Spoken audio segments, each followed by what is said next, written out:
ರಾಯಚೂರು ಮಂದಿಗೆ ಕಲುಷಿತ ನೀರಿನ ಕಂಟಕ ಮಾತ್ರ ತಪ್ಪಿಲ್ಲ. 7 ಜನ ಸಾವಿಗೀಡಾದರೂ ಪಾಲಿಕೆ ಅಧಿಕಾರಿಗಳು ಮಾತ್ರ ಎಚ್ಚೆತ್ತುಕೊಳ್ತಾ ಇಲ್ಲ. ಸರ್ಕಾರ ಕೋಟಿ ಖರ್ಚು ಮಾಡಿದ್ರೂ ಶುದ್ಧ ನೀರು ಸಿಗದೆ ಜನ ಪರದಾಡ್ತಾ ಇದ್ದು ಆಸ್ಪತ್ರೆ ಅಲ್ದಾಡ್ತಾ ಇದ್ದಾರೆ. ಶುದ್ಧ ಕುಡಿಯೋ ನೀರಿಗೆ ರಾಯಚೂರು ಜನ ಪರದಾಟ. ಕೋಟಿ ಖರ್ಚು ಮಾಡಿದ್ರೂ ಕಲುಷಿತ ವಾಟರ್. ಕಳೆದೆರಡು ವರ್ಷದ ಹಿಂದಿನ ಮಾತು. ರಾಯಚೂರು ನಗರದಲ್ಲಿ ಕಲುಷಿತ ನೀರು ಕುಡಿದು 7 ಜನ ಸಾವಿಗೀಡಾಗಿದ್ರು. ಶುದ್ಧ ನೀರು ಕೊಡೋದಾಗಿ ಜಿಲ್ಲಾಡಳಿತ ಏನೋ ಹೇಳಿತ್ತು. ಆದ್ರೆ 2 ವರ್ಷ ಕಳೆದ್ರೂ ರಾಯಚೂರು ಮಂದಿಗೆ ಶುದ್ಧ ನೀರು ಸಿಗ್ತಾ ಇಲ್ಲ. ಸರ್ಕಾರ ನಗರದ ಅಭಿವೃದ್ಧಿಗಾಗಿ ಕುಡಿಯೋ ನೀರಿಗಾಗಿ ಪ್ರತಿ ವರ್ಷ ಕೋಟಿ ರೂಪಾಯಿ ಖರ್ಚು ಮಾಡ್ತಿದೆ. ಆದ್ರೆ ಪಾಲಿಕೆ ಮಾತ್ರ ನೀರು ಸರಬರಾಜು ಮಾಡೋದಕ್ಕೆ ಹರಸಾಹಸ ಪಡ್ತಿದೆ. ರಾಯಚೂರಿನ ವಾರ್ಡ್ ನಂಬರ್ 14ರ ಮಂಗಳವಾರ ಪೇಟೆಯ ನಲ್ಲಿಗಳಲ್ಲಿ ನಿತ್ಯವೂ ಕಲುಷಿತ ನೀರು ಬರ್ತಿದೆ. ಅದೇ ನೀರು ಕುಡಿದ ಜನರು ನೆಗಡಿ, ಕೆಮ್ಮು, ಜ್ವರದಿಂದಾಗಿ ಆಸ್ಪತ್ರೆಯನ್ನ ಅಲೆಯುವ ದುಸ್ಥಿತಿ ನಿರ್ಮಾಣವಾಗಿದೆ. ನೀರು ಸರಿ ಬರ್ತಾ ಇಲ್ಲ ಅಂತ ಅಧಿಕಾರಿಗಳಿಗೆ ಜನರು ದೂರು ಕೊಟ್ಟರು ಯಾರು ಕೇರ್ ಮಾಡ್ತಾ ಇಲ್ಲ ಅನ್ನೋದು ಆರೋಪ. ಗಲೀಜ್ ನೀರು ಮತ್ತೆ 15 ನಿಮಿಷ ಬರೋದಿ ಕಡೆ ಒಂದು ಅರ್ಧ ಬ್ಯಾರಲ್ ಬರ್ತದಿಲ್ಲ, ಬಂದಾಗ್ಬಿಡ್ತೈತೆ. ಆ ನೀರು ಕುಡಿಸಿದ್ರೆ ಬಾತ್ರೂಮು ಉಲ್ಟಿ ಹುಡುಗರಿಗೆ ನಾವು ಹೋಗಿ ಫಿಲ್ಟರ್ ನೀರು ತನ್ಕೋಬೇಕಾ? ನೀರು ಬಿಡೋದು ಬಿಡ್ತಾರ, ಎಲ್ಲ ಕಡೆ ಬಿಡ್ತಾರೆ, ಎಲ್ಲರೂ ಕುಡಿತಾರೆ. ನಾವ್ಯಾಕೆ ಕುಡಿಬಾರ್ದು? ನಾವ್ಯಾಕೆ ಫಿಲ್ಟರ್ ನೀರು ತನ್ಕೋಬೇಕು? ನೀರು ಚೆನ್ನಾಗಿ ಬರ್ತದೆ, ಈ ಕಡೆ ಚೆನ್ನಾಗಿ ಕೊಡ್ಬೇಕಲ್ಲ ನಮ್ಗೆ ನೀರು.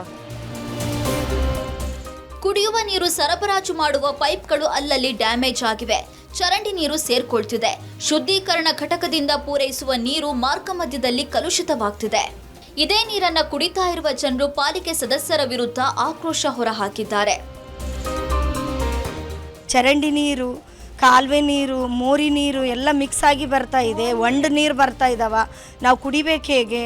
ಇದರಿಂದ ವಾಸನೆನೂ ಬರ್ತಾ ಇದ್ದಾವ. ಬರೋದು ಅರ್ಧ ಗಂಟೆಯಲ್ಲಿ 15 ನಿಮಿಷ ಅದೇ ನೀರು ಹೋಗ್ತಾ ಇದೆ ಸರ್. ಇದರಿಂದ ಮಕ್ಕಳಿಗೆ, ದೊಡ್ಡವರಿಗೆ, ವಯಸ್ಸಾದವರಿಗೆ ಕಾಯಿಲೆಗಳು ಬರ್ತಾ ಇದೆ, ವಾಂತಿ ಬೇದಿ ಆಗ್ತಾ ಇದೆ. ಹಂಗಾಗಿ ಇವರು ಆಸ್ಪತ್ರೆನೂ ಸೇರಿದ್ದಾರೆ ನಮ್ಮ ಅತ್ತೆ ಅವರು. ಕುಡಿಯುವ ನೀರಿನ ಸಮಸ್ಯೆ ಇದೆ. ಹಳೆ ಕಾಲದ ಪೈಪ್ಗಳು ಒಡೆದು ಚರಂಡಿ ನೀರು ಸೇರ್ತಿವೆ. ಸಮಸ್ಯೆ ಬಗೆಹರಿಸ್ತೇವೆ ಅಂತಾರೆ ಪಾಲಿಕೆ ಆಯುಕ್ತರು. RCC ಪೈಪ್ಲೈನ್ ಇರೋದ್ರಿಂದ ಕೆಲವೊಮ್ಮೆ ಸೀಪೇಜ್ ಆಗುತ್ತೆ. ಆ ಇಡೀ ಪೈಪ್ಲೈನ್ ಈಗ ಚೇಂಜ್ ಮಾಡ್ತೀವಿ. ಪರ್ಯಾಯ ವ್ಯವಸ್ಥೆ ಈಗ ಟ್ಯಾಂಕರ್ ಮೂಲಕ ಸಪ್ಲೈ ಮಾಡಬೇಕು. ಸ್ವಲ್ಪ ಟೈಮ್ ಬಂದ್ ಮಾಡಿ, ಯಾಕೆಂದರೆ ಅದು ರಿಸ್ಕ್ ತೊಗೊಳ್ಳಿಕ್ಕೆ ಆಗಲ್ಲ ನಮಗೆ. ಸೊ ಟ್ಯಾಂಕರ್ ಮೂಲಕ ಸಪ್ಲೈ ಮಾಡಿ ಆ ಪೈಪ್ಲೈನ್ ಈಗ ಚೇಂಜ್ ಮಾಡ್ತೀವಿ. 500 ಮೀಟರ್ ಇದೆ. ಕಲುಷಿತ ನೀರಿನಿಂದ ಕಂಗಾಲಾಗಿರುವ ರಾಯಚೂರು ಮಂದಿ ಫಿಲ್ಟರ್ ಮೊರೆ ಹೋಗಿದ್ದಾರೆ. ಆದರೂ ಚಿಕ್ಕ ಮಕ್ಕಳು, ವೃದ್ಧರು ಆಸ್ಪತ್ರೆಗೆ ಅಲಿಯೋದು ಮಾತ್ರ ತಪ್ಪಿಲ್ಲ. ಯಾವ್ಯಾವ ಬಡಾವಣೆಯಲ್ಲಿ, ಯಾವ್ಯಾವ ವಾರ್ಡ್ಗಳಲ್ಲಿ ಕಲುಷಿತ ನೀರನ್ನು ಬರ್ತಾ ಇದೆ, ಯಾವ ಕಾರಣಕ್ಕಾಗಿ ಬರ್ತಾ ಇದೆ, ಅವುಗಳನ್ನು ಪತ್ತೆ ಹಚ್ಚಿ ಆ ಪೈಪ್ಗಳನ್ನು ರಿಪೇರಿಗೊಳಿಸಿ ಜನರಿಗೆ ಶುದ್ಧವಾದಂಥ ನೀರು ಸರಬರಾಜು ಮಾಡಬೇಕಾಗಿದೆ. ರಾಯಚೂರಿನಿಂದ ಕ್ಯಾಮ್ರಾಮನ್ ಶ್ರೀನಿವಾಸ್ ಜೊತೆ ಜಗನ್ನಾಥ್ ಪೂಜಾರ್, ಏಷ್ಯಾನೆಟ್ ಸುವರ್ಣ ನ್ಯೂಸ್.